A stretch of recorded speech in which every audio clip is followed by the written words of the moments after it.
camp. Like, what are we doing?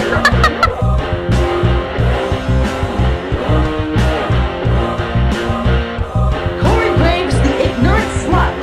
Cannot pronounce the word coup de grace. He says coup de grace. Welcome back to This is a Takeover. My name is David Hensley. I'm the owner and creative director of Long Walk Productions, and I am here tonight to introduce your host, Shelby Death Ray Patterson. Thank you, David, and welcome to This is a Takeover. I'm Shelby Ray Patterson. And I'm Gina Brafford. And we're back, y'all. Woohoo! It feels so good. We have missed y'all so much. We were talking about this on the way over here. We have not done a proper NXT review in ages. No, it's been way too long. And it's not because they haven't done programming. No. Jesus Christ. We have just been across all platforms. Yeah. I think it's been a lot. They've just exploded. Like both AEW and WWE and NXT, they're just like, let's just vomit out Constantly all of the content so that way people at Long Walk Productions just literally run themselves into the ground to the point where we have to take a break. And that's exactly what happened. And that is what happened. But we're here to talk about Halloween Havoc. Yay! And first off, how are you, Gina? I am good, Shelby. How are you? I'm good. We are drinking a Pinot Grigio tonight. We are. I am not even going to try to pronounce. Do you want me to pretend to try? Yes, please. I think it's Italian. It is indeed. This is a Famiglia. Is the brand CLO. So that's Pinot Grigio. And this is lovely. Oh, it's got like fancy seals of Italy on it. It's so good, y'all. Do you pronounce the G in that? I am doing it on purpose. I'm sure it's not. Oh, okay. I feel it's Familia, but Famiglia is how it's spelled. You know what? I watched his ears perk and he was like, what the fuck? I had to butcher it as bad as I butchered that French one. Oh, yeah. I Remember? mean, we have to keep on brand with the York County pronunciations. Yeah. Right? Like, we're officially York County people now. Yeah, now officially being, like, moving down here, I've got to start practicing the accent. You've been here almost a year now, so you kind of have to... It sure is. You have to assimilate, right? I have to get in on my accent. We'll get you there. We'll get you there. I know. When I get mad, I got it. I got it down pat. When drivers don't use their damn blinkers. That does piss you off. But we got this from our good friends at Green Space in downtown Rock Hill. We're gonna try to keep shouting them out. Seriously, they have become like family to us down there. So they are fantastic. Great selection. Awesome plants. Yes, even if I'm not a plant lady at all. I usually kill everything that comes in my house. Samesies. But I have really developed just a love for what they call the jungle. Yes, down there. That's exactly what it is. Yeah, no, it's really fun.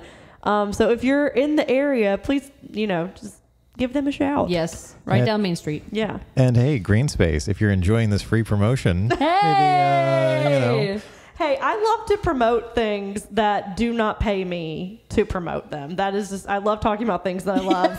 And I don't care. It's fine. Yeah. I talk about Wrestle Talk constantly. Have they contacted me? No. David, have they? No, not as far as I'm aware. But you let's take your love of talking about things you enjoy and then figure out a way to monetize it. But David, that's where a producer comes in. That's your job, is to help me figure that out. And it sounds like that's what I'm doing. Ooh, thank you. Mom and Dad are fighting. Oh, I love it. But let's get to talking about what we're actually here for. Yeah. And not plugging things for free. So we're here to talk about Halloween Havoc. And Gina and I talked about this on the way over here. We sure did. This is the first takeover in a while that I just don't feel like it really met the mark for me. No. Well, I would even go so far to say that it didn't even need to happen. Yeah, because we had talked about how Halloween Havoc usually is not a takeover. Yeah. It's usually not a pay-per-view. And in this new era of takeovers not being called takeovers anymore and just being called PLEs. Boring. I know. We're supposed to be the edgy brand. Yes. We're supposed to be the the like cool older sister. Acronyms are edgy. Right? Like, that's why we called them takeovers, Like, right? come on. That was the whole point. And now we're just premium live events now. You even So, had a nasal when you said I it. tried to channel my inner Michael Cole there. But yeah, I don't know. I feel like Halloween Havoc is such a fun, like NXT weekly event. Yes. Right. And so like for the past couple of years, they've done it over 2 weeks. Yeah, you had said that on the way here. Yeah. So it's just like, I don't really understand why it needed to be a pay-per-view, because they were also hyping up the episode that is, as of right now, we're recording on Tuesday after Halloween Havoc. Yes. And they're, showing NXT tonight, and they were hyping up like Halloween themed matches on this week's episode. Yes. So it's like, why weren't, I don't know. It just didn't make much sense to me as to why we made it this big, huge, hyped up pay-per-view. Well, and from my memory, when I really started watching with you, Halloween Havoc was Shotzi's just baby. Oh, yeah. And so I think that is when it started to be a pay-per-view, but Shotzi really made it everything. And then Dexter Loomis was involved as well, and he also made it spooky. And, you know, but yeah, like none of these matches felt like make or break kind of things that I think harmed that in a way. Yeah, no, I agree. And I mean, some of them did have stipulations But on them. yeah. Some of them didn't. So I'm like, if you're going to go all the way with a Halloween Havoc being a full pay-per-view, you should have every single match have some sort of spooky stipulation on it. Like spinning the wheel was the best part. Yeah, and they would do it on the night of. Yeah, so that way you had like, quote unquote, no time to prepare. Like it kind of heightened it a little bit more. And I don't know, it just didn't have the same kind of drama to it. And I think just in general, NXT is kind of in a lull right now as far as story goes. Yes. Like it's a lot of kind of unforgettable storylines right now. And, anyway, we'll get into it as we go forward. But so the first match is for the Men's North American Championship between Obafemi and your champion, Tony D'Angelo, in a tables, ladders, and scares match. That's what it was called. David, don't look at me like that. It's what it was called. It's punny. He's giggling. He's giggling. Okay, so the story leading up to this is that Obafemi lost this title to Tony on a regular NXT show. Wild, just random Tuesday. Well, it wasn't necessarily so random.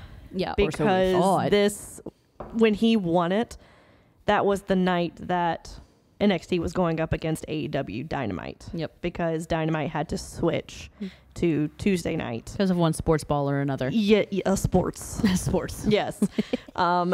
And thanks, sports. Exactly. And they stacked that show. They sure did. I mean, they had, I think Randy Orton was on that show. Yeah, that's right. Yeah. It was actually, it was a lot, right? So I understand why they had him win it, and I think it's a good move. But I just think it's funny that they're trying to do that shock factor again of like, oh, well, you guys need to watch because like this title could change, like, yeah. And I think they're trying to get away from the Triple H mentality of, okay, I'm only going to schedule title changes to be on pay-per-views because that was the old NXT model. I mean, that's the model for pretty much everything for WWE. I mean, well, it is now because Triple H is in charge of creative for the main shows. So I think they're trying to. Oh yeah, I remember sometime when they switched over on the Raw after pay-per-view, and then they'd be like, oh, they took the title. Well, they would usually do that after like a Raw after WrestleMania. Yes, exactly. Right. So that was kind of a way to entice people who maybe only watch during the Big Four or just at WrestleMania. But now we have 2 nights. Now they have nothing to entice, right? But Yeah, so Tony came out with no family, right? He didn't have any backup. Like, I think the premise going into this was that Obafemi, like, definitely, like, I think he beat up everybody. Yeah, and they weren't. That's why they weren't there. Again, it's been a very loose kind of storyline going into Just a enough lot to of get these matches. by. Yeah. Not the full, like, oh, I hate you.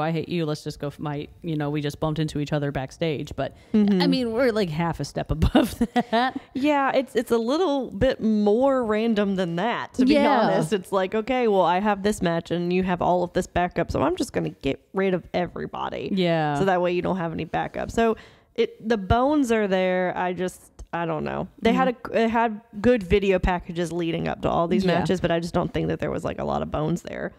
The stakes were not high enough. Yeah, and they had really good like moments. Yeah. Like you had like the choke slam through the chair. Oh yeah, that was sick. That Oba did, and then the uppercut through the table. Like I feel like Oba had like all of the offense during this match. And then when the family comes out, then that's it. Then that's what gives him the advantage. And again, like story-wise, you can be like, oh, like that means that he needs his family. Because I think the kind of whole back and forth is that he's been teasing going away from the family and not needing them anymore. But maybe this was supposed to bring them back. I don't know. I don't think they do either. And I think that shows. I mean, if we're going to be real. Yeah, because it gets to the point in the match where Obafemi, because since it was a TLC/S like match. Excuse me. Since it was basically no rules, I guess. Oba zip tied Tony to the turnbuckle. And then that's when the family came out. That's why it was taking him longer. Yes. So he literally... Yes. He was zip tied to the turnbuckle. But see, that's the thing. The zip tie and the turnbuckle were the same color. So if you didn't see it happen, that's what I thought. I was losing my mind. You would have just been like, why is he just chilling in the corner? I was like, what is this man doing? Yeah, so because to set up what happens, he's zip tied in the corner, and then all of the family comes out. Then Rizzo gets inside the ring and has like a stare down with Oba. But it's really just her kind of cowering for like the entire length of the ring. And then she gets out and then she picks up the crowbar that was introduced earlier. But like it was very gagged. Oh, it was 100%. We watched it fully like jiggle. Yeah, they hit it against something and it bent. It literally went boing. Yeah, it was very unfortunate. Yeah. The camera, I don't think, was supposed to catch that. No, not at all. It was a complete just accident. But I mean, even if he would have like reached for it and grabbed it, his big hand, he would have squished it, right? But yeah, so it was a really weird. I don't know if it just took Tony way too long to get out of the zip tie. We need to stop with hands attached to things, guys. Yeah, because WWE let it go. It was awkward. It was so awkward because it took her forever to get across the ring, because what was supposed to happen, I think, was she was supposed to set Oba up outside on the apron, and then Tony would be like, get out, you know, like, get away from her. Yeah. And then he spears him through the ropes onto the ladder that was in between the announce table and the apron, which awesome spot. Yeah. Really cool spot. It just took them forever and a day to get there. I think that's why I don't think the crowbar was originally planned. I think she saw it and was like, haha. Oh, here's a couple more seconds until you get over here. That's a really good Oh point. my gosh, get over here. Yeah, no, you're probably right. It's like one of those, like, I remember I was in a show. It was a Christmas show when I was in high school. And it was best Christmas pageant ever. And I was playing Beth. And the Herdmans completely missed their cue. All of them? All of them. And I'm sitting there They're on important stage. if you don't know the story, y'all. Oh, they're so important. They're the most important. And so I'm sitting there with the kid who's playing my brother, and we're waiting for the set to be moved because they have to move us off stage, right? And so we legit, lights are down, and they're waiting for the Herdman kids to shove us off stage.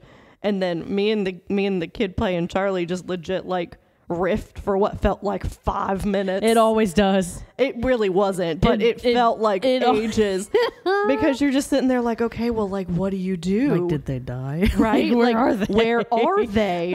Are they okay? Are we gonna be okay? Like, what's gonna happen? So that's a really good point. That's probably exactly what happened. Is that she saw a crowbar and was like, okay, he's taking longer than expected.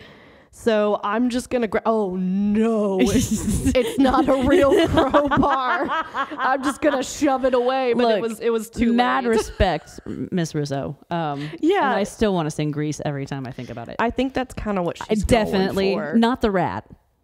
No, not the rat. That's exactly what I was going to say. Not Rizzo the rat. No, that's my anxiety. That makes perfect and my sense. ADD I can see is that. gonzo. Yeah, I see it. Yeah. Gosh. So that spot happens, and then it kind of leads to the finish where you have Stax and Luger hit the shatter machine with the chair, which Luger. I can't remember his name. Such a cool. That was a sick move. Such a cool move. And then Rizzo hits him with said crowbar, but very gently. Hoping to not bend it more. Right. And then Tony slams him through the table, and Tony pins him, and he retains. Yeah. I mean, I gave this a 3.5. Yeah, that's... I enjoyed it, but at the same time, it's kind of how I'm feeling with Tony and the family matches. Like, I enjoy their in-ring work a lot. Mm-hmm. I enjoyed when they were tag team champs. Yeah. When they were threatening to murder people. Yeah, they're not doing that anymore. They're not being mean. They're not being the mob anymore. That was the whole point. The stereotypical mob. I mean, it's wrestling. It is like wrestling. that's what we're here for. Yeah. I'm not looking for a accurate depiction of what the mob actually is. Yeah, there's a reason why we don't know the mob. Nobody knows. Nobody knows the mob. There's a reason. Right. So I want to see. Minus my generational, family that apparently definitely was probably. Never mind. Anyway, so it's fine. It's fine. But yeah, I kind of wish that they would lean back into that a little bit more. Because I think the crowd's kind of gone a little mild on them. The hand Yeah, they're doing the hand motions and everything. But it's not the same. It's not the same. It's not the same. It's not. But before we moved on, because I am the quote person here. Yes. I find quotes and listen to quotes. Yeah, I write down moves. Gina writes down quotes. I write down hilarious crap. I wanted to add to this quote because this is one. The first line is a Booker line, and then the next line is a Shelby line. Oh yes, okay. So Booker, because apparently during the match, one of them ran. Booker goes, in Texas we call that fight or flight, and Shelby immediately, not missing a beat, goes, but only in Texas.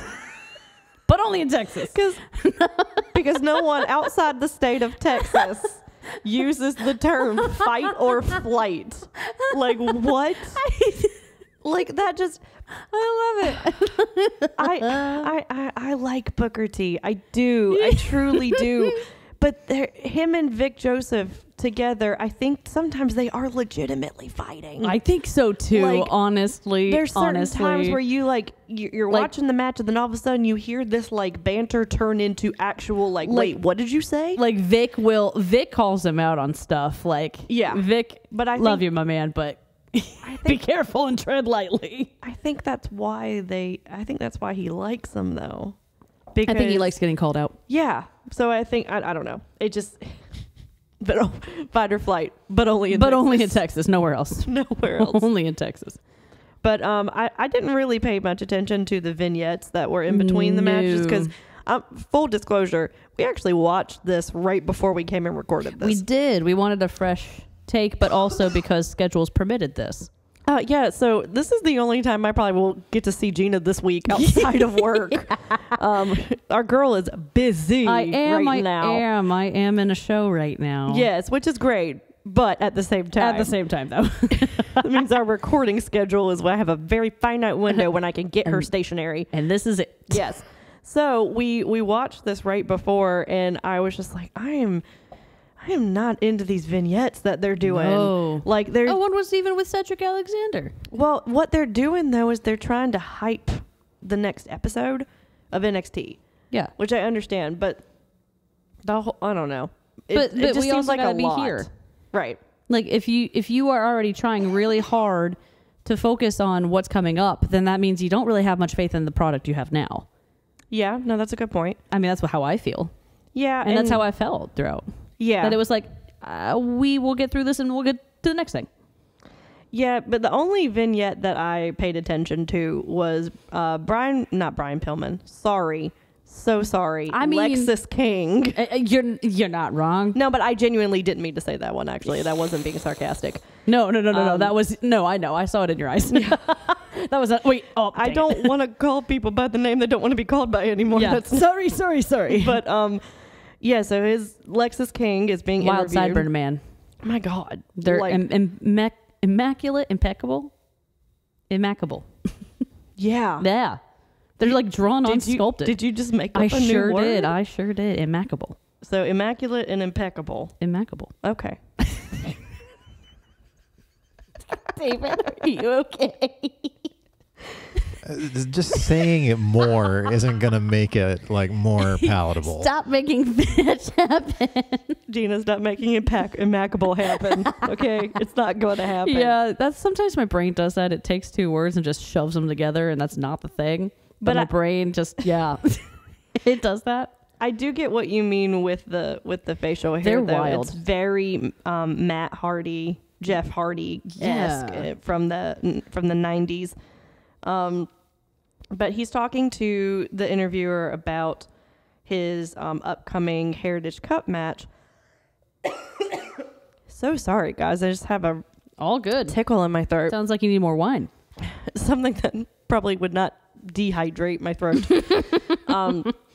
But yeah, so he's talking to the interviewer, and he's like, "Oh, like who's gonna be your corner man or your second or whatever?" Because they have to have someone. Mm-hmm. And he's like, "Oh yeah, no, I've been talking to someone." And then out of the corner comes Mr. William Regal, and we lost our collective minds.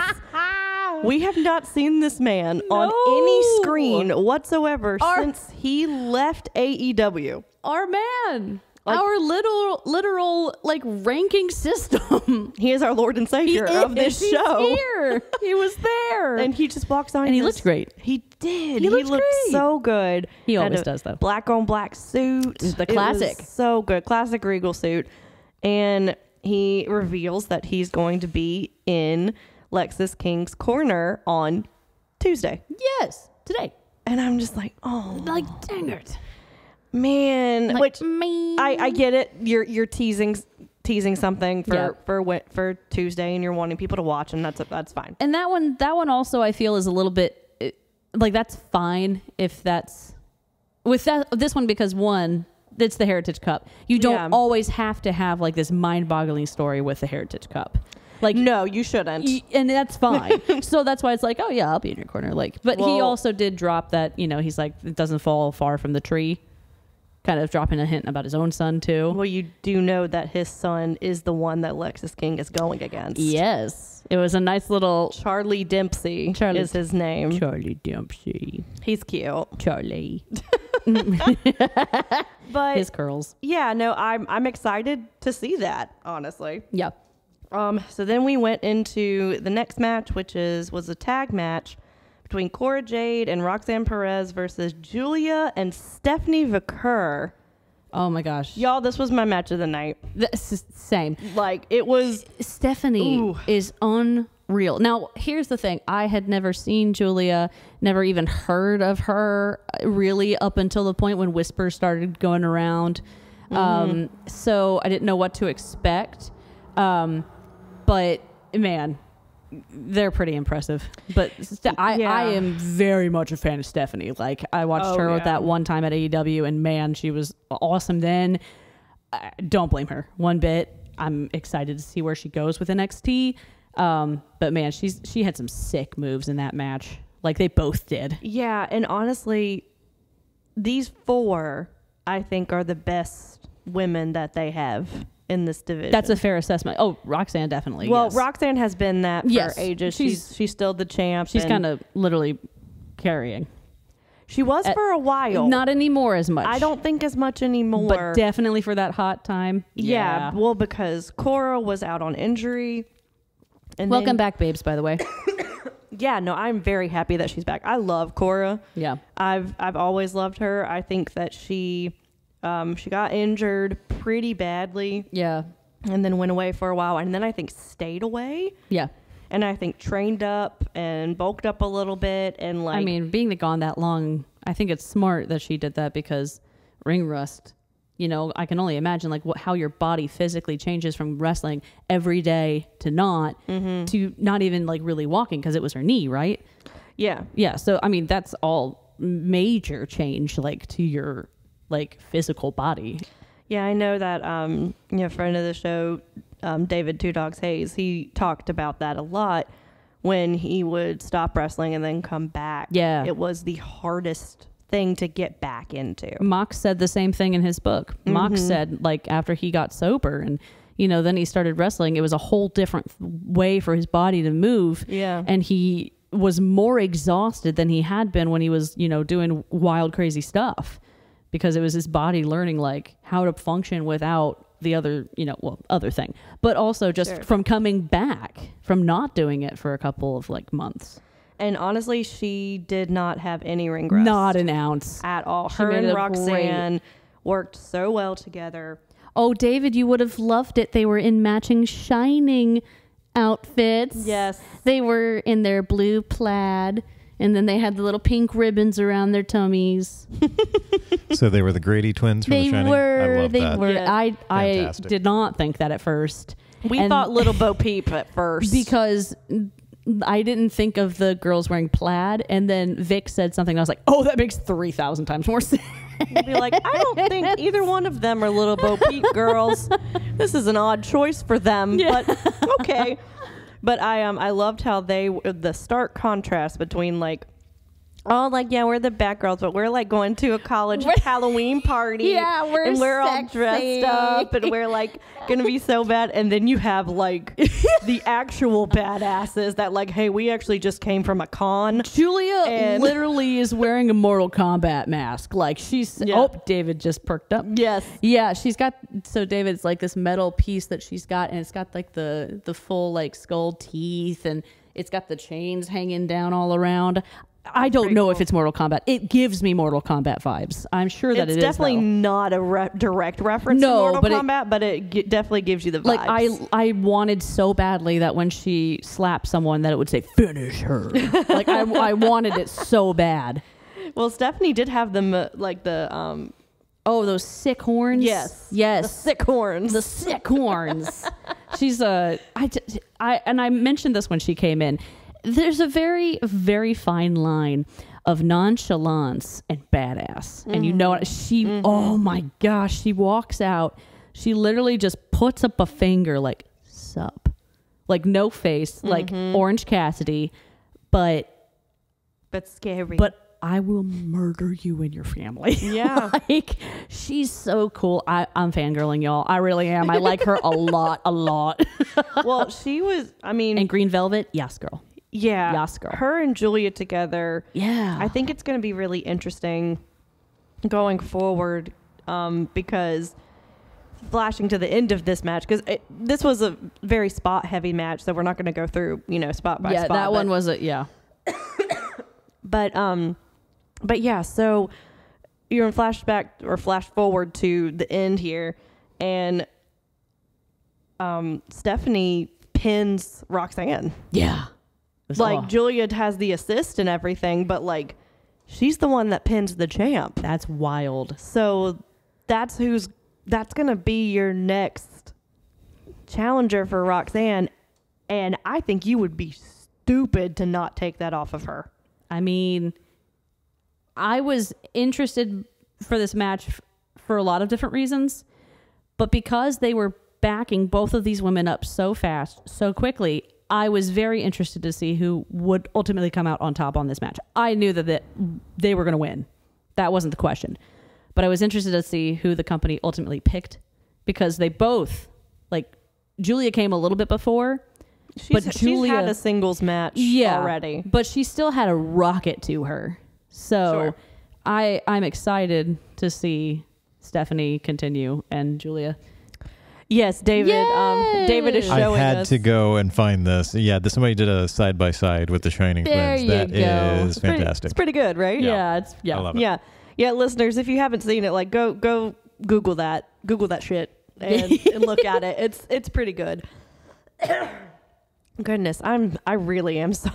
You're so This fine. just came out of nowhere. No, it This happens, sucks. man. It happens. I'm just over my bronchitis, and I had it not even a full month ago now. Yeah. It happens. Well, I gave this 4. A solid 4. I was very, very happy with this. And also, we had a debut We sure did. at the end of this. Now, this is something that they've been previewing in vignettes and trailers and stuff for a while. And I thought it was someone else. So you thought it was Jordan Grace. I did, because Homegirl stacked. Yes. And they would only show the back with wide shoulders, but from just enough distance where you're like, oh. So I thought it was Jordan Grace, and I was like, oh man, I would love to have Jordan Grace come back, because she was fantastic in that last match. Which I do think that Yes. there are rumblings and rumors going around that once her TNA contract is officially up, That she's headed they're this going way. to sign Yes. her to WWE. And I would think have her be in NXT. And then say his name and he appears. Come on, David. I believe in Joe Hendry. You don't know the... Oh, He man. doesn't watch the show, But Gina. so now here's the thing, though, because this became a meme just on its own in the whole world, like outside of the Oh, wrestling world. Like that's true. people all over the globe were making that joke and that reference to Joe, like to Hendry. So I just thought, man, living on Twitter would have. Man living on Twitter who actively discourages Robert from promoting his own I was about Twitter to say, because I not hate Twitter. Elon Musk so much. I was about That's to say, true. are you You know talking what? about your husband? I'm talking. I said Twitter, and then I realized I was like, that's not it. That's not it. Instagram.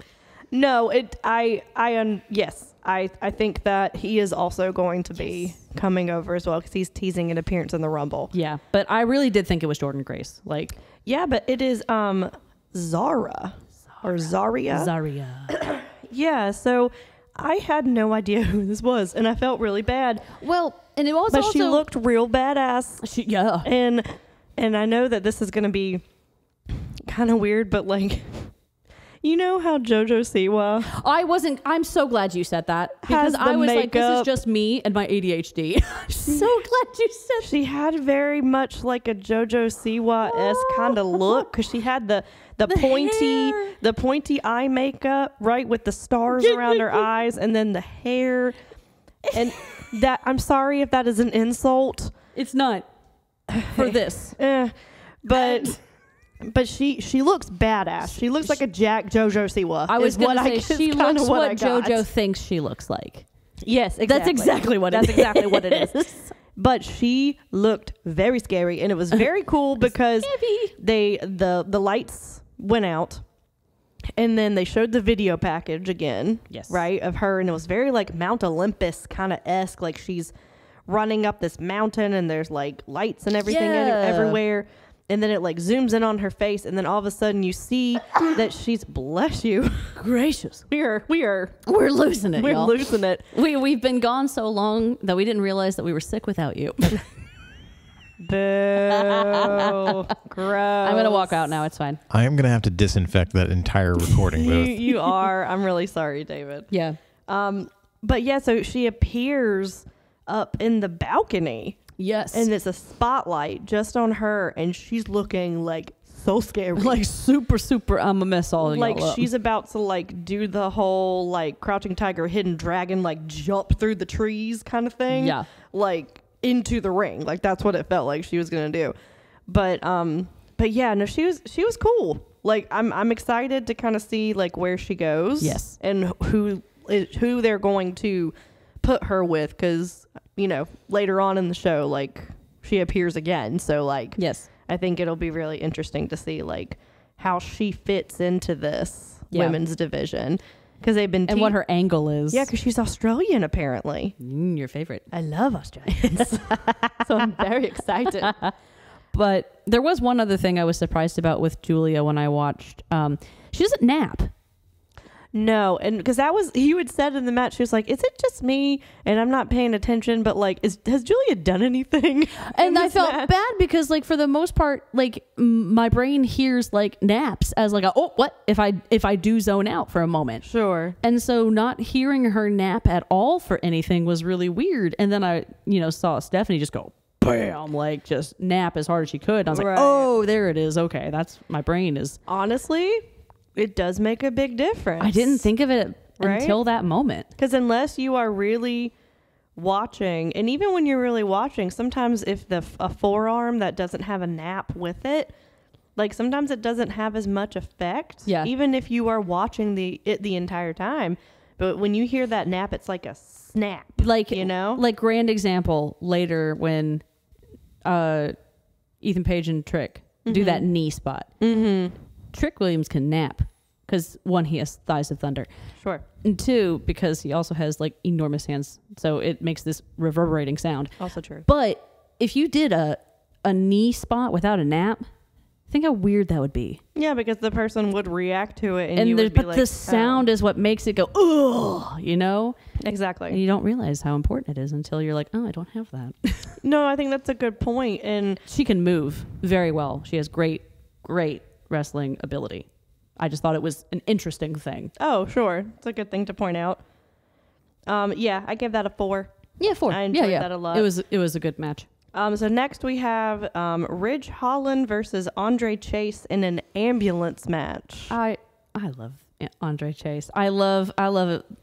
I love that this North Carolina gimmick is going over so well. It's not even a North Carolina gimmick. No, but it's just so not even SEC, but like, you know what I mean? Like it just feels like home when I see him. It's very collegiate. Yeah. Right? He has leaned into this being like a Southern either SEC or NCAA or ACC or whatever, wherever you are in the country, you will understand what any of those acronyms mean. Yes.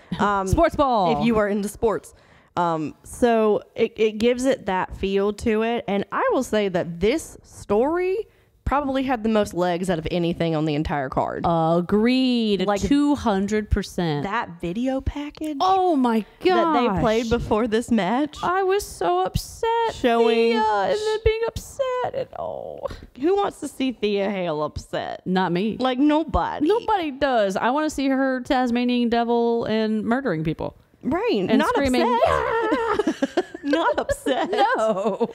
So it showed like the whole betrayal of Ridge and, and everything. I mean, he did keep his promise though. I was just about to say, I wanted to be like, guys, I love you. Y'all are so babyface that y'all really didn't believe him when he legit said, word for word, I will have your back as long as we keep the tag titles. I mean, that was verbatim what came out of his mouth. The minute they lost the tag titles, he turns on them and they're shooketh. Like they are just so shocked that he has Thea turned. The most shooketh. I know, but I'm just like, yo, he said it. It's like, guys.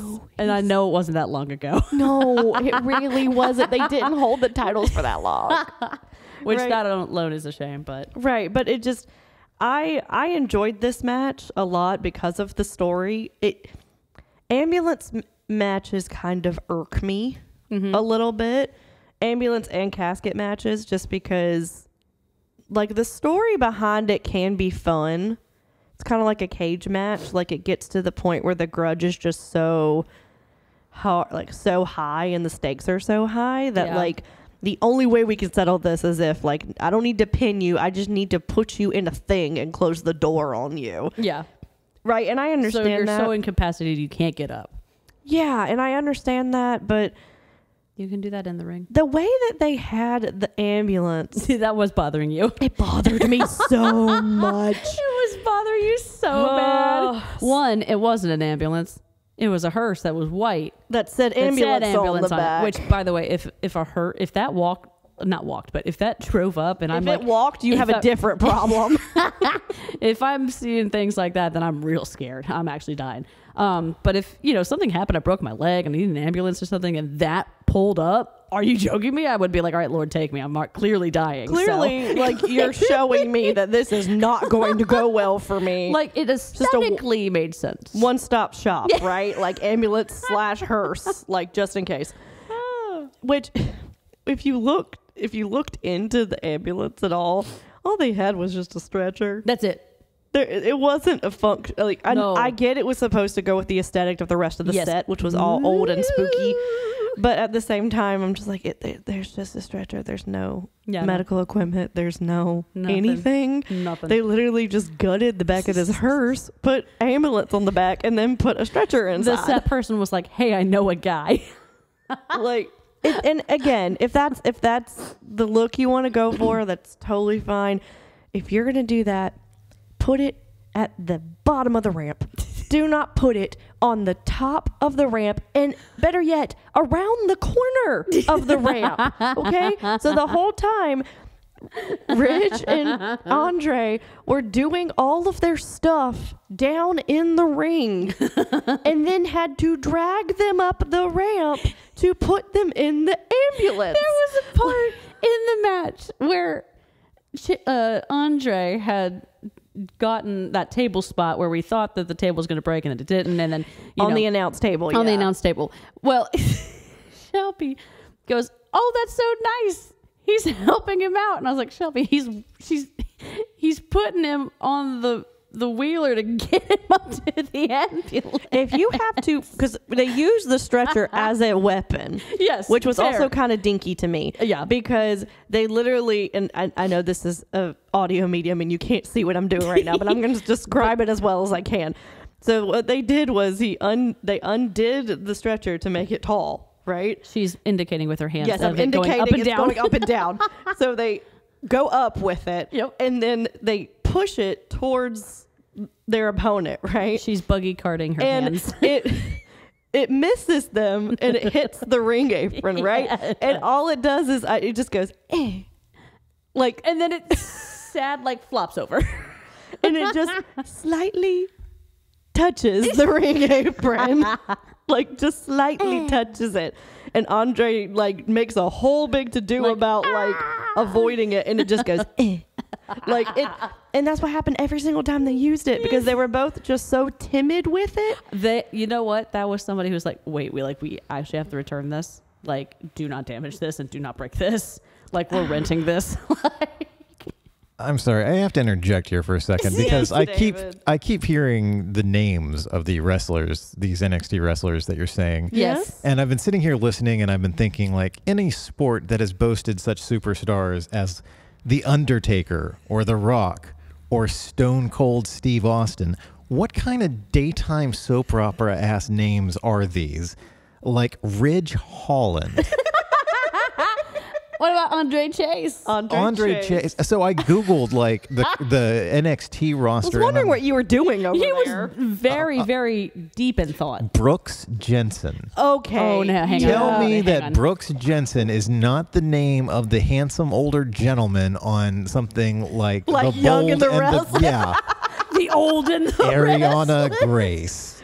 Yes. Yeah. Fallon Henley is also one that's going to come up in a second. Fucking Fallon Henley. Dion Lennox. Fucking Duke Hudson. Duke Hudson Hey. is a saint. Get that name out of your mouth. Unless you speak kind words to him, he's been through a lot. He's an angel. In real life and in the wrestling world. All right, that's it. I just had to interject here because I was like, what are these fucking names? I'm not going to say you're wrong, David. I'm not. Ridge Holland. Yeah, I know. And Andre Chase is also not a name that you think this guy's name would be when With you an look at him. EI. Yeah. Yeah, I don't know how I feel about that. I almost just choked on my brownie. I love him as a character and as a person. Both of them deeply. Because we know them personally. I mean, I do, don't you? But yeah, I It's just good to be back, y'all. I know. We're so silly. But yeah, I really the stretcher bothered me. They were very weak with it. Placement of the ambulance bothered me. And I don't know if this is just me like thinking too much into this, but I feel like Ridge, ever since the whole Biggie thing and himself getting injured really badly and kind of coming back and not being accepted by the crowd, Yeah. I think that kind of has rattled Yeah. him a bit, and I feel like he is pulling some stuff. And what I mean by that is not like in a bad way. I'm meaning like he's not going full force with some of these moves, and I can totally understand. Yeah. If that happened to me and I basically permanently injured someone to the point where like Biggie's probably never coming back. Right. And that's in the ring. Yes. Yes. And that's extremely upsetting. That's devastating. Right. And like, but it's also a freak accident. it was, but at the same time, like that carries a lot of weight. Absolutely. Now, again, I just joked that I know him. I don't know him. No, right. I know. But like, and I don't know how he feels about it. He may not even think about it anymore. Yeah. Whatever. I'm sure shit like that happens all the time with wrestlers and they can't dwell on it. Yeah. Right. But I don't know. I've just kind of noticed with this latest run that he's done, and this match is a really good example of it, is him being kind of hesitant with certain things. And I don't know if that's just if that is because he's a little shy with doing this stuff because he doesn't want to hurt anybody else. And I'll be honest, I think that's exactly what his character was coming back. Mm-hmm. Wasn't it? It was. I yes. want to be nice. But no, I'm actually still mean and grumpy. I want to be nice. No, and then I just absolutely messed up that person and threw them into the wall, you know? Well, and now I think basing it off of the crowd's reaction, he then was like, I still might have to be a bad guy. And I'm worried. I'd be interested to see if he ever gets to be a face again. But I have a feeling that probably won't happen for him, at least for a very long time. No, I mean, the closest that he got was when he was with the Brawling Brutes. Yeah. And even then, I think he was the third guy in that group. He was. Right? He wasn't necessarily a main figure in that. So I do think that this is a good start. He does good for work. him to come back. And he looks great. Yeah. Like, he looks fantastic. And you Google a picture of him, Hensley.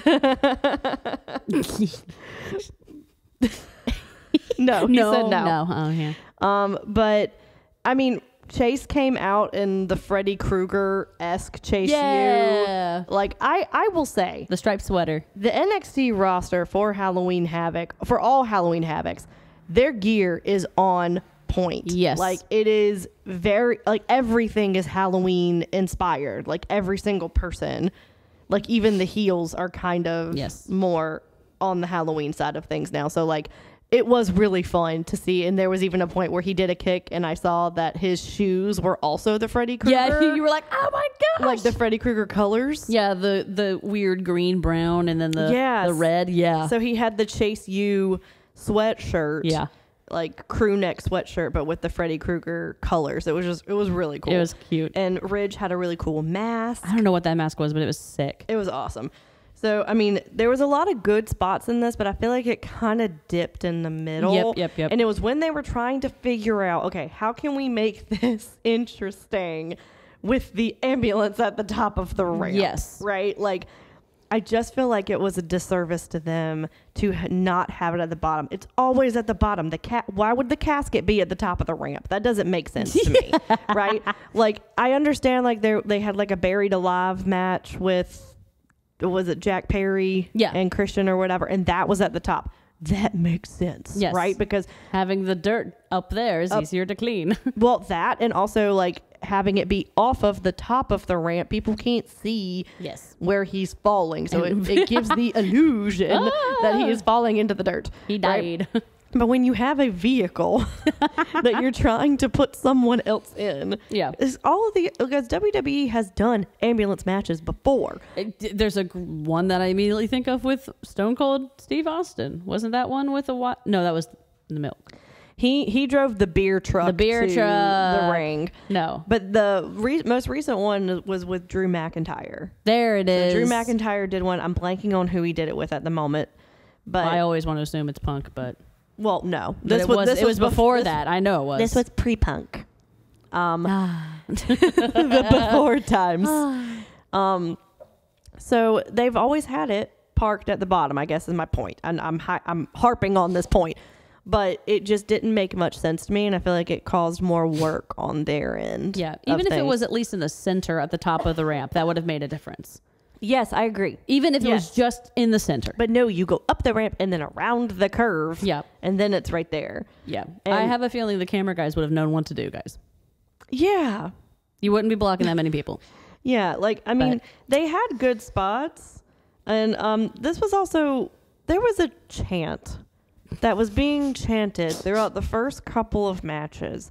And we were like, we can't figure out what this chant is. I and swear you were like, it was, is it we want violence? It sounded like we want violence. And I'm like, dude, you're watching a I was like, we're wrestling in show. NXT. Like, we are the violence. I mean, there's no blood, like, Moxley levels of blood, but I mean, come on. It's WWE. You're not going to get that level. But so it became apparent during this match because they started chanting it again, and I still could not understand.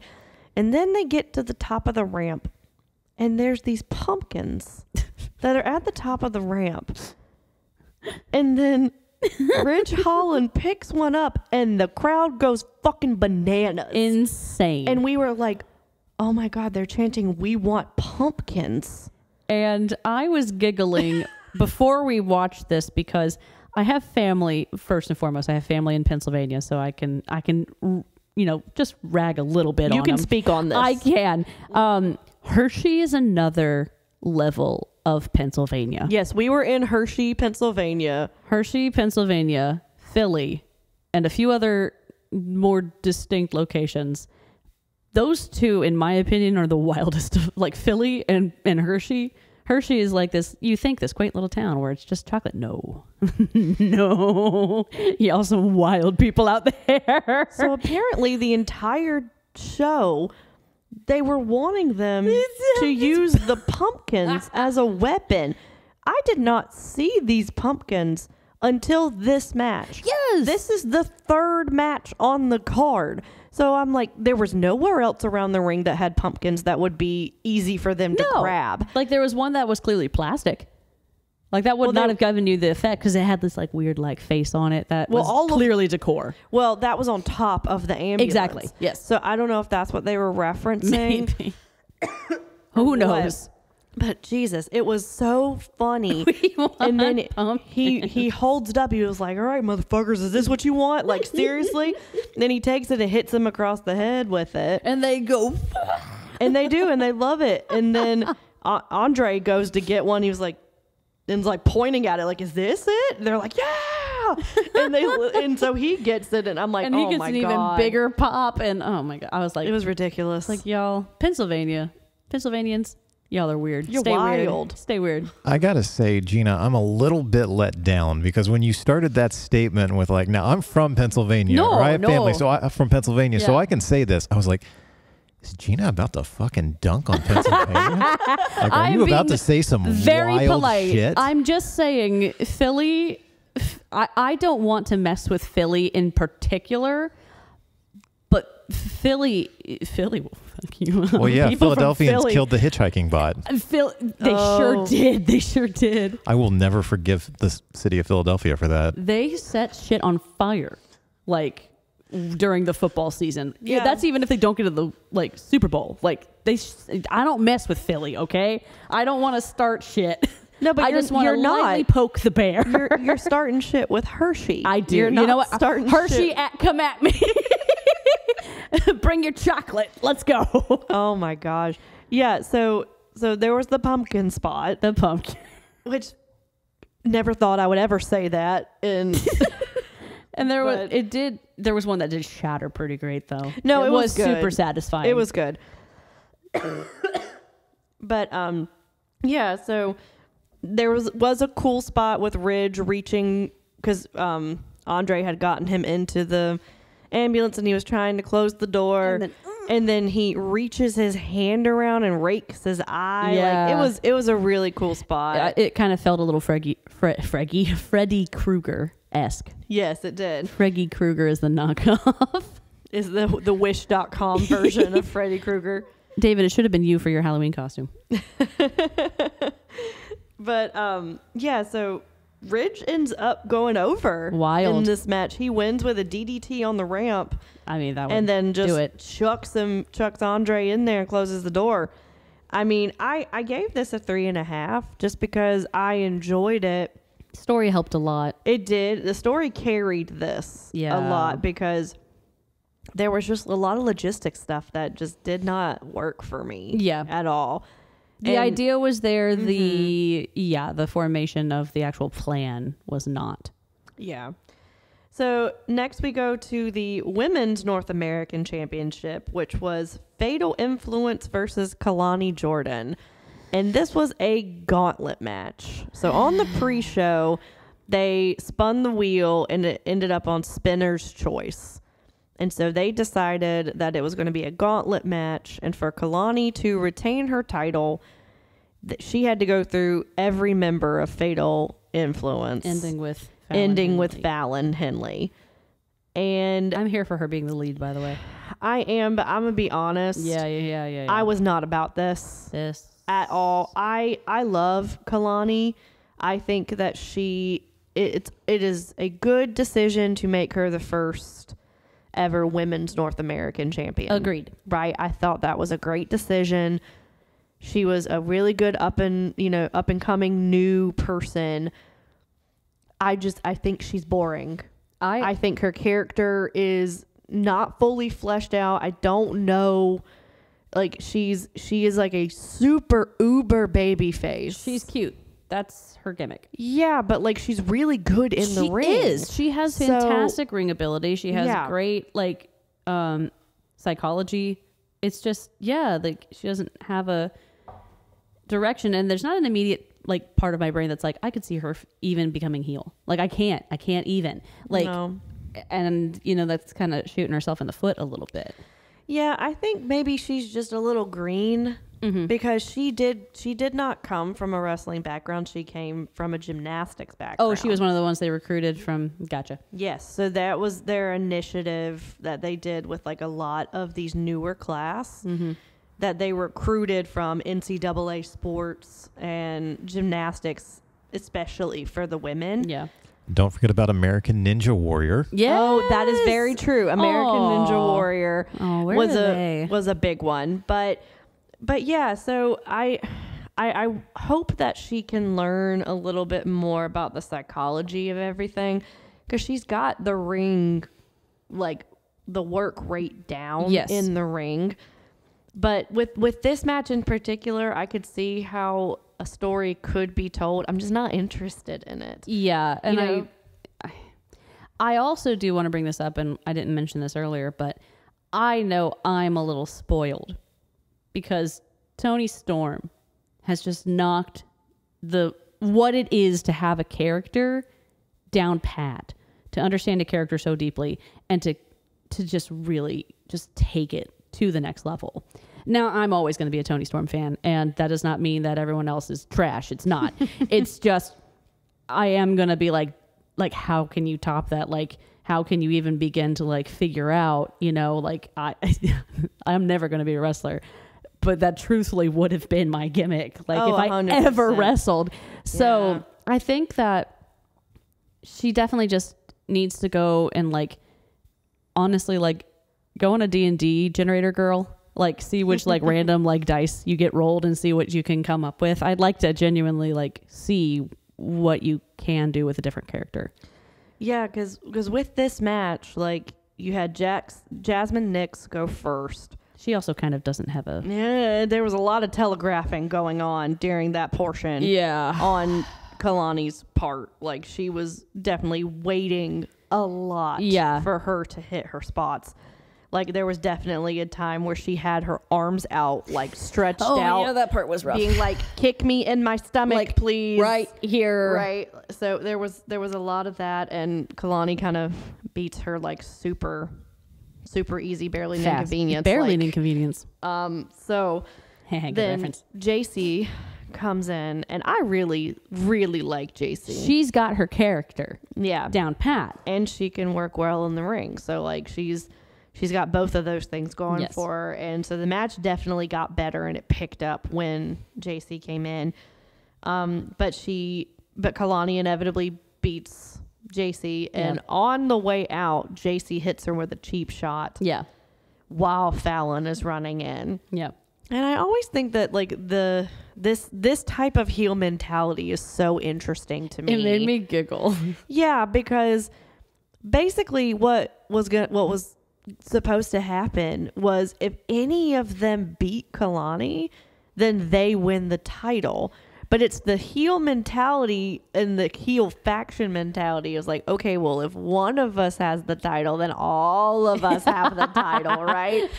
And I'm like, no, that's not how it works. But at the exact same time, in the exact same breath, it is, well, the person coming out last is clearly the best out of all of the group. Therefore, they clearly cannot win. Right. Because it will be me, Fallon Henley, who gets it.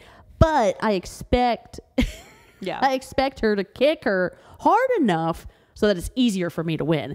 Because she's not going to be good enough to win and beat her, but she can help me. I just think that Honestly, it's such a great heel. It is. And Fallon has become a really good heel. Yeah, she went from being, the bar girl essentially with Brooks Jensen and that other guy that I can't remember right now that sounds like Brooks Jensen.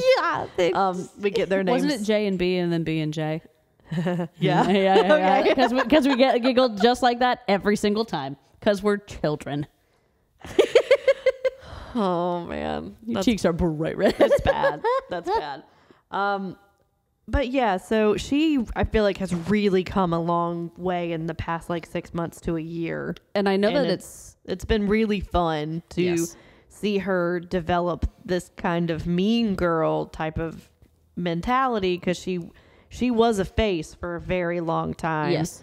And then now she's joined up with Fatal Influence, which I think is so funny that we're just gonna pretend like, it's not Fatal Attraction, but like it is the same group with Mandy Rose. Yeah, I'm glad that you said that. And the part that made me really laugh, because when you said that, my brain immediately went to how she even straightened her hair more. Mm-hmm. You noticed that? Yes, I was did. like, yeah, I see that. I It's see that, girl. toxic attraction all over again. It is. Yeah, I wanted to like this more. I did too, because it was kind of predictable. But yeah, I honestly didn't think that Fallon was going to go over. I thought Kalani was going to do the hero spot Same, and exactly. do the Kofi spot and go the whole way. Exactly. But when JC and Jasmine ran out and caused the distraction, I was like, okay. There it is. Because Kalani goes for... She has a good 450 splash, and I'm critiquing this like I could do that, right? In any sense of the word. I couldn't even climb up the rope, y'all. No, I couldn't either. But I've noticed that when she does it, her knees hit before the rest of her does. And so I just hope that maybe she can like tuck her knees in a little bit more, because every time she hits it, it like hurts my knees when I watch it. But she goes for it. But she's young. She'll feel it later. It's true. The distraction causes enough time for Fallon to get her knees up, and then she rolls her up for the win. And that was a surprise. We have a new women's North American champion in Fallon Henley. Good job, Fallon. I'm not mad about the result of it. I just didn't necessarily enjoy it. Yes. And I love gauntlet matches. Yeah. Like, the idea of a gauntlet is fantastic. Yeah. And I gave it a 3. Yeah, 3 Regals was about all I had. But then the lights go out again. Oh. And we see Zarya? I don't remember. Yes.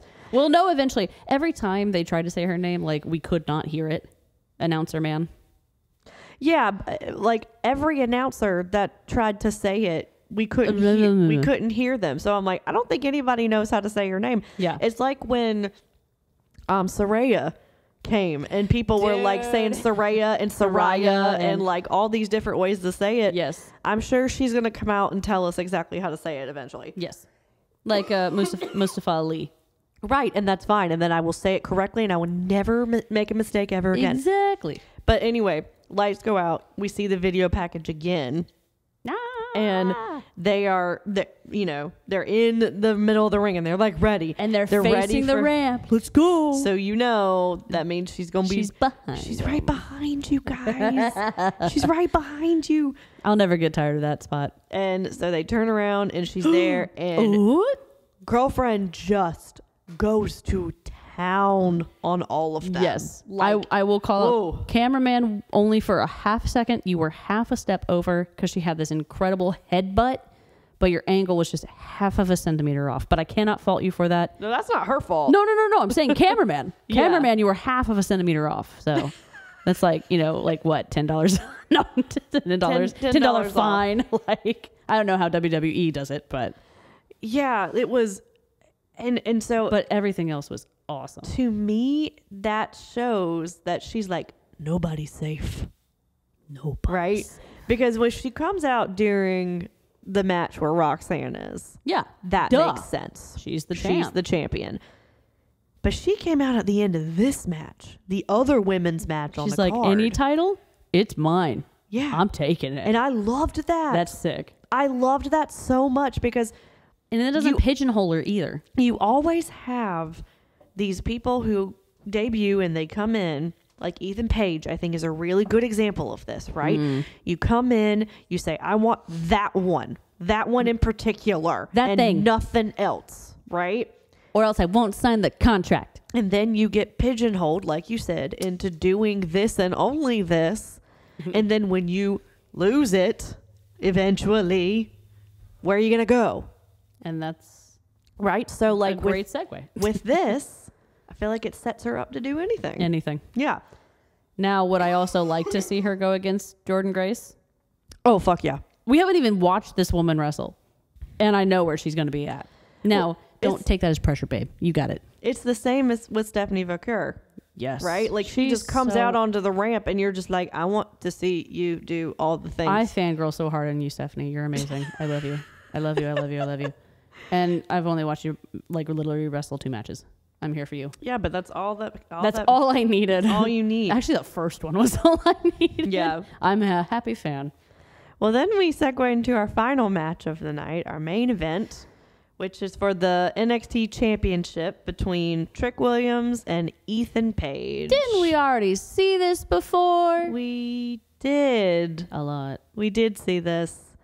And surprise, surprise. We could have gotten Javon Evans in this match. I love that man. Yeah. He put a rocket on him. Why is he not? That man be jumpy. He jumpy. What's that David Blaine quote? That man be floating. Yeah. Yeah. And there was a he flew 4-way match between, it was him, Joe Hendry, Javon, no, not Joe Hendry, sorry, he wasn't in this. It was I know what you're talking about though. But Javon was in that match and he had it won. That was his first match. And Ethan, no, that wasn't his. That wasn't. Oh no, you're talking about a newer one? Yes. Oh, okay, sorry. So Javon had it won, and Ethan pulled him off and then pinned the guy, and then he got the number 1 contender spot. And the crowd went mild. I'm upset for. But so we could have had Javon Evans in this spot. Is all I'm saying. But let's take this as a positive though. Let's look at it for Javon's sake. Can you imagine the confidence you have to have after that to hear the crowd just absolutely be mild as hell that you didn't win, and then see the internet explode being like, why did he not win? Yeah, because that's exactly what happened. That's exactly what happened. Don't worry, honey. Your time's coming, and you're going to kick ass when it's your time. Yeah. And you're already kicking ass, so. Yeah, it's wrestled. Frustrating for you, boo. He wrestled against Randy Orton the next week. That was wild. I think he's all right. But this was a Devil's Playground match. What does that mean? That means it's a Falls Count Anywhere match. Cool. That's Did it. they go anywhere? Not really. Like it was What a letdown. basically you could be pinned anywhere and there were no rules. So basically, like again, this is a thing that I have with WWE in particular. Because I love WWE. I'm not a WWE apologist. I will call them out on their shit when I think shit's stupid. Yeah. And I think that this particular match stipulation is really stupid. Yeah. Anything that is an extreme rules match, that's like the premise, right? Like, or a no DQ match, right? Meaning that anything goes. That means falls count anywhere. That means like Any weapon. you can brawl in the arena. You can do any weapon. There are no rope breaks. There's nothing. You don't need to come up with clever names for a no DQ match. That's basically what it is. Or, you know, and I know that there's like specific like falls count anywhere, which that's a particular thing. Like, because even with no DQ matches, you still have to be in the center, you know, in the ring and, you know, pin or submit. Yep. And this is a like anything goes and falls count anywhere. Yeah. But for me, I'm like, okay, this is the main event of Halloween Havoc, right? And we have not really had an extreme stipulation to have happened yet. Yes. Right? So Devil's Playground match. Yes. I'm expecting you to bring everything that is underneath this ring out onto the ring. Why did people not come out with a grocery cart full of stuff? Exactly. That. Because This is the prime time. was it Wesley? Yes. Came out. He went shopping at Ace Hardware or Lowe's or Home Depot. He went shopping. And that was the last pay-per-view. That was No Mercy. Right? Gosh, so was like it really? Yeah, so like I don't know. This was just a very underwhelming match stipulation for me. And that's not to say the match itself wasn't good. I'm going to give full disclosure. We fast forward some of this. We did. Because we needed to get to the end. Nothing to do with you. No, I think it just has everything to do with we've seen this before. And the only difference was from the previous match at No Mercy is you had an occasional I'm rubbing off on you. chair spot. You had a kendo stick spot. You had nuts and bolts, right? Which at first it's kind of like with Jericho when he has these matches where he brings out what you think are going to be thumbtacks and then he like pours it out and you're like, what the puzzle pieces? That's weird. What? That's kind of the reaction that I had. I don't know if anyone from AEW is listening, but please have Jericho bring up puzzle pieces. On the back of them, they've got tacks or something wild. Hey, I mean, they let the Young Bucks individually glue thumbtacks onto their Nikes. That was amazing. I wouldn't put it past someone in their tech department. They need to drop pearls. Individually glue thumbtacks to the back of every puzzle piece. Didn't Darby also have thumbtacks on his face? Probably. Yeah. I wouldn't. And on the back of his skateboard. Well, yes, that too. Yeah. But anywho. But prime example. What I mean by that is when you pour something that's in a black satchel onto the ring apron, you're thinking like thumbtacks or glass. Legos. Or Legos. For goodness sakes. Not nuts and bolts. And y'all, when I'm saying nuts and bolts, like there were about 75% of everything was washers. Just the like the flat, like things with the holes in them. Nothing. Yeah, and it was. And you know what? You know who took that spot? Ethan. You know the eye emoji, y'all? I'm giving it. Yeah. Somebody didn't want to take a bump. Yeah. Somebody chickened out. I don't know. I'm trying to. His name was Ethan. Trying to like him. I am. I know that's. I am. No. It was just perfectly timed. That's why I was laughing, because you're 100% right. Yes, I'm with you. Yeah, I'm trying. And he's smarmy. He's just smarmy, and so he's good at that. But so we had a little bit of weapon play. We had a little bit of nuts and bolts play. We had a little bit of arena play, and we had some pumpkin play. Also. Yeah. Because we did have, there was. Oh, that's when he put it magically, which I don't know. Maybe this was an audible that was called because they were chanting for pumpkins. Because they did. They continued. Hershey. A carved pumpkin just magically appeared on the announcer's table's desk. The great pumpkin brought it. That was carved and everything. And the bottom was, out of it. Hole. And so Trick does put it on Ethan's head and does super kick it. And it does explode. It was a great explode. It was a great spot. That was probably the best spot of the entire match. And then when Ethan was done and got it off his head, he was mad and he threw it into the audience. That was also pretty. Yeah, but it just. But also. Again, it kind of ended kind of underwhelmingly. Like he hit the Trick shot or the Trick knee and Trick retained, which I do think is the right call. Yes.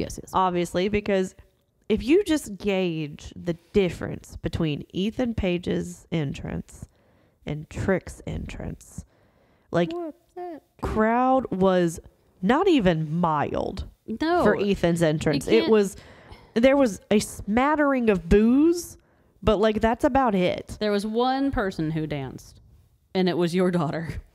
And her hip booty movement. Well, she doesn't. But she dances at everything. I was about to say, she does not count in this because she dances at any music that is played from the TV. Any sound, she dances. It could be Ethan Page's music. Mm-hmm. It could be the Bluey theme song. It could be a jingle of a commercial. And that's like it literally that's what she does now is she just dances to everything. Yep. So she counts in every other instance except for this. No. I'm just saying I think that it says a lot if someone who doesn't have that much taste yet. Exactly.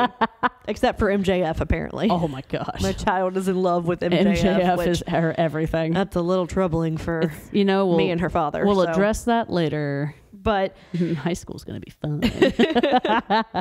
But I don't know. I feel like when you compare the crowd reaction to Ethan versus Trick, it was just a like a swell of sound during his, and they do take advantage of that like shaky camera that they did at Backlash that one time in France.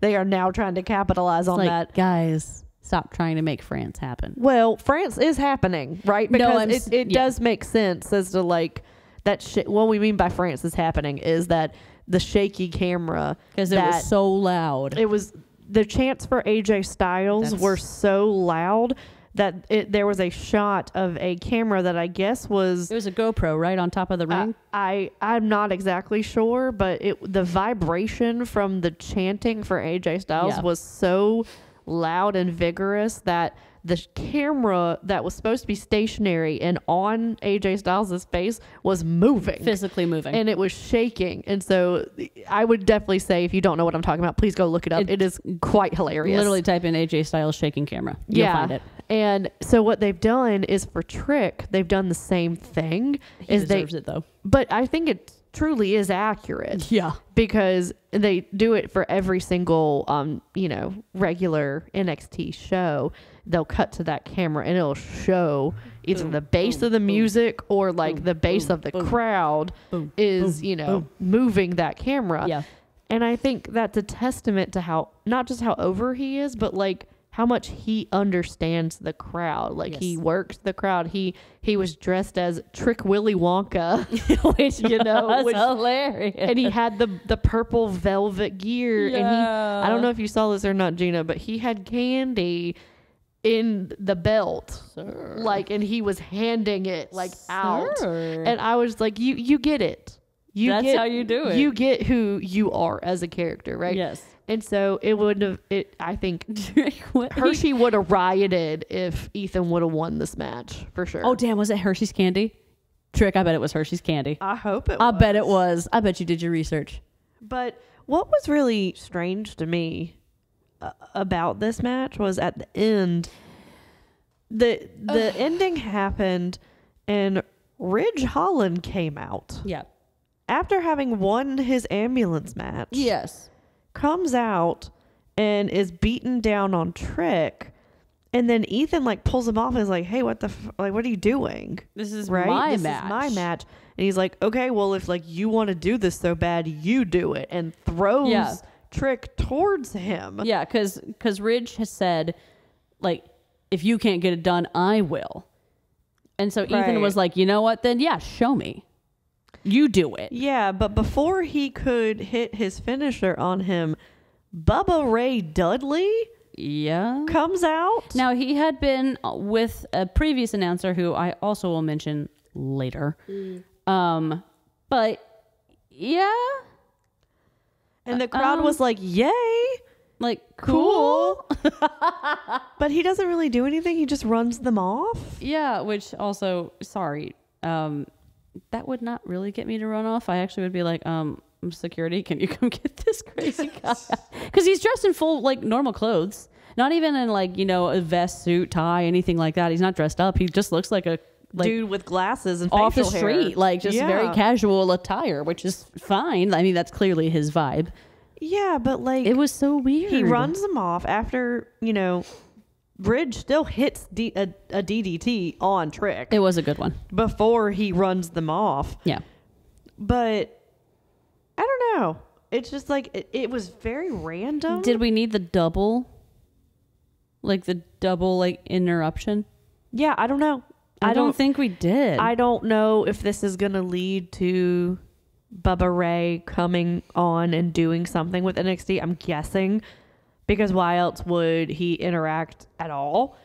And why would he interact with Trick? Like, I don't know. I was interested in the Ethan Page and Ridge Holland aspect of it, because it was like, oh, look at these two. Like, that would be an interesting thing to have them somehow like be together going forward. Be like a tag team, you mean? I would not put it against them. Sure. But I'm not like the most excited about it. Yeah. But you know what I mean? I'm like, oh, that's an interesting take. Yeah, it was just overall, it was just a very weird way to end that match. Yeah. And it didn't feel like Trick won. No, because I don't know, it doesn't really make him seem like he's standing tall in him winning. Like, I don't know. It's just, maybe it'll be more clear when we watch this week, but yeah, it was just a weird, and then it goes off the air. Now, and that's the way they end the show. And I mean, I gave the final match a 3. Yeah, that's about as much as I could do. Which I hate giving a main event a 3, but especially like, Trick. Right, but I don't know if this was necessarily Trick's fault. No. I just feel like this is definitely writing. Yeah. This is 100% 100%. The story and the writing made no sense to me.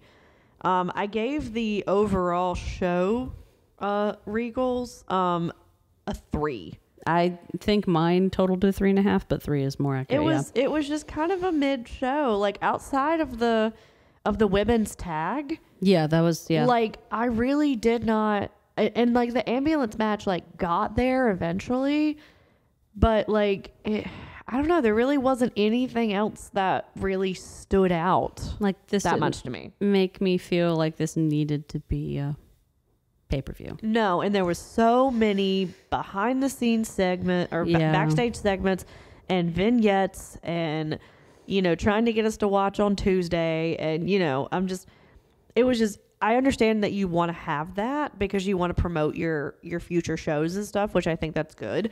But it was too much. It was too much promoting. And I'm like, I know we only have a handful of matches that we do. Where I think there were like 5 or 6 on this card. Yeah. But we don't need all of these backstage segments. We can have a couple of them. Yeah. And maybe have some that are exclusively on X or, you know, whatever. Like, have it be somewhere that's an online exclusive.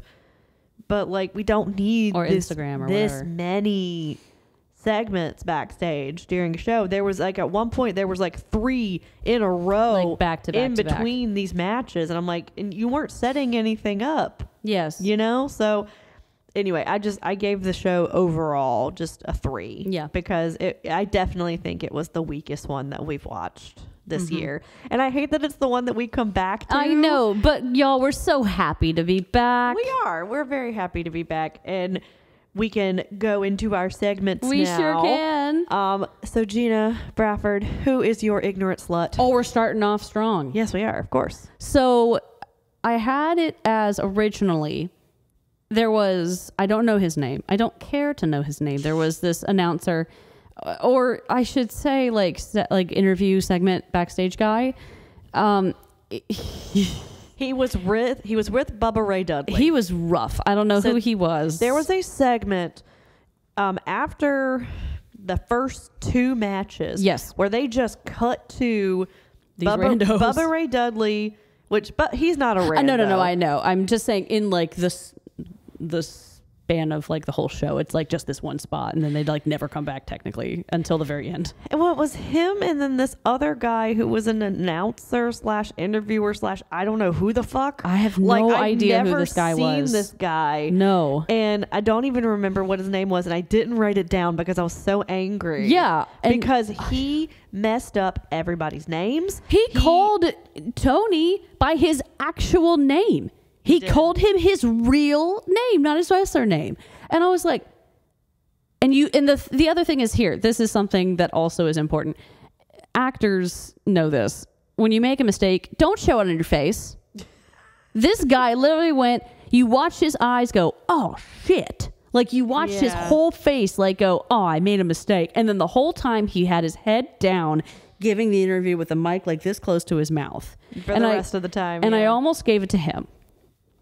But I give him runner up. Oh.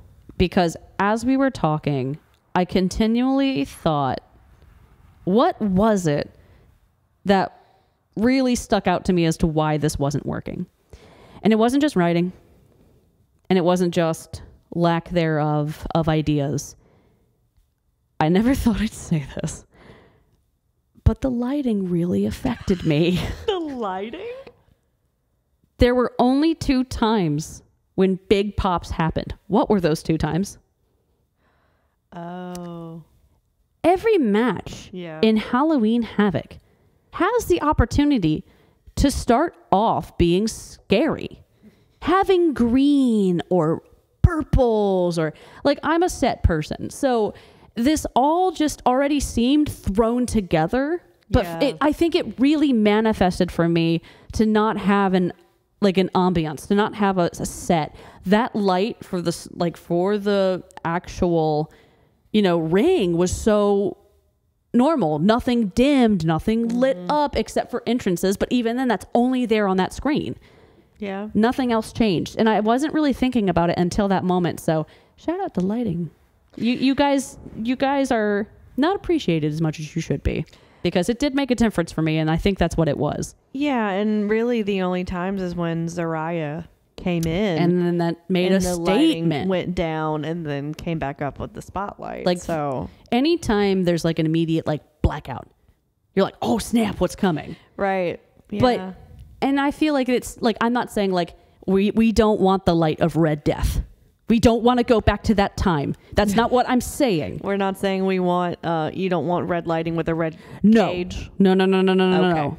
What I'm saying is there's a way we can segue and have like really cool, moment lights. I don't know. Well, again, they did do that when it was just a regular special and not a pay-per-view. Yes. So I do agree with you. It does make NXT had great lighting. It does make it kind of feel like it was kind of thrown together a little bit. Last minute thought. Yeah.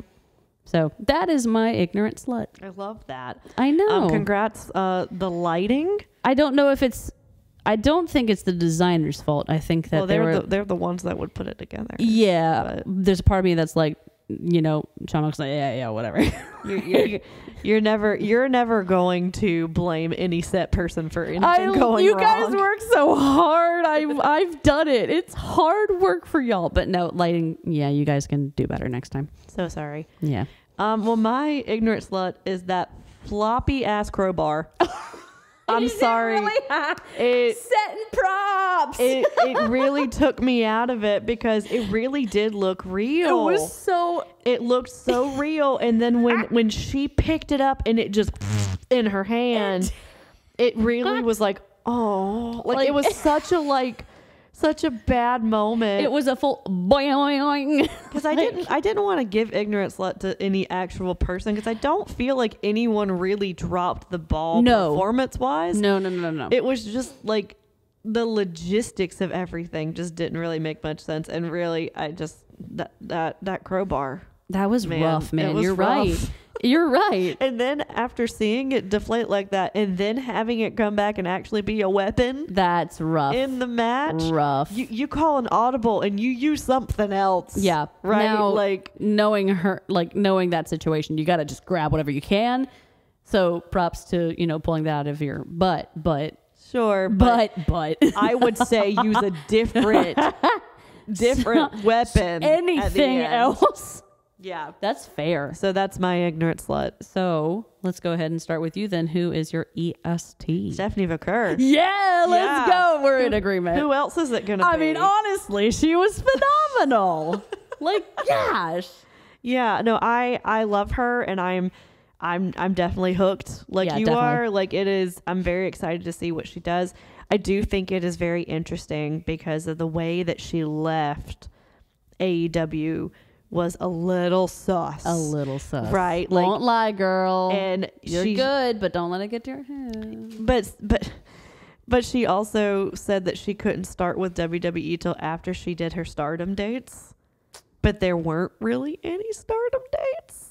So good for her for getting some time off, I guess. But anyway, she's here, and that's all that really matters. And I am excited, and I would love to see her and Julia go at it. I would love to see her and Roxy go at it. That'll definitely go. I would love to see her and this new Zariah character go at it. Like, I think it will be very fun with this women's division going forward now that we have 3 new faces to kind of put in the rotation. And now we have this one new person that has come in that is not only looking for the women's world title, but she's also looking at the women's North American title too. So it's like, it's kind of fun. Kind of fun to see where the women's division's going to go. Absolutely. Well, I mean, I think that's it. Yeah. I'm in a total agreement with you. Yes, that's my EST as well. I figured. I mean, if I didn't fangirl enough, it's kind of obvious. I think everybody kind of knew who yours was going to be. Yeah. But David. Yes. How are you? I'm still here. How about y'all? We're still here too. Yeah, look at that. Look at that. So what have we got coming up? Well, we got 2 episodes back to back. We got this is going to come out tonight. We're recording on a Tuesday. I'm going to get it ready once we're wrapped and get it online tonight. And then tomorrow, Wednesday the 30th, Halloween Eve, a new episode of Long Walk Talks Lost is going to be dropping. Yes, those episodes are really fun. Yeah. I'll start listening soon. I promise. I stopped at season 3, and I hear that you absolutely spoil stuff. So I want to make sure that I get to where y'all are, and then I want to start listening. I'm one of those people because I love How Did This Get Made? Yes, and stuff like that. I will listen to those type of episodes even if I've never watched the movie, just because I enjoy the commentary of it. And that's such good. That's kind of where I'm at with y'all show, is that I enjoy hearing you guys talk about it. Even though I really don't know what's going on, I just enjoy. You guys have really good chemistry and banter together. So yeah, I love that. Yeah. So we got that coming up, and we're trying to keep to a weekly schedule for Long Walk Talks Lost, and give this network some consistency. Yay. I love it. We're not helping with the consistency. Well, sorry about that. No, it's life. It's also that when you base it off of a pay-per-view schedule, you get like nothing and then everything. So I think having something consistent for listeners to listen to would be a very good idea. Well, Shelby, if people want to reach out to you online or follow you online, where is the best place for them to do that? Well, I mean, you can follow me on Instagram at SlayAllRay, but I'm currently on a social media hiatus. I think I said this on the previous episode. We have an election coming up, and stuff just gets really toxic on there. So I've just kind of decided to step away for a little bit. But I do have a lot of cute pictures of my daughter and my dog up there if you would love to look at that and partake. I'll get back on it at some point, I think. I just, I feel like everybody kind of goes through that. You have it become like a super big part of your life, and then you just kind of want to break from it for a little bit. But if you would like to follow me anyway and send me any questions, you can follow me at Slay All Ray. Gina, what about you? I also deleted Instagram off of my home screen. Now it still exists. I just don't have it on the home screen. I have not gone back onto it. It's probably been about a month. But I did get onto a new social media platform for all you young whippersnappers out there. I'm on Lemon 8. And y'all, I'm on that as well. It's fun. I did it. I got a new username. Are you ready, David? Oh my God, what? Thrill me. At Gina_no_ballerina. Gina No Ballerina. My dad, as a kid, used to call me Gina Ballerina, and I would say, no, Gina No Ballerina. So I stuck it because I was not a ballerina. I was not. So I was like, you know what? I'm going to homage that. That's a good one. I love that. Very nice. Yeah, and so I are still you don't going to dance. be Gina No Ballerina Brafford now?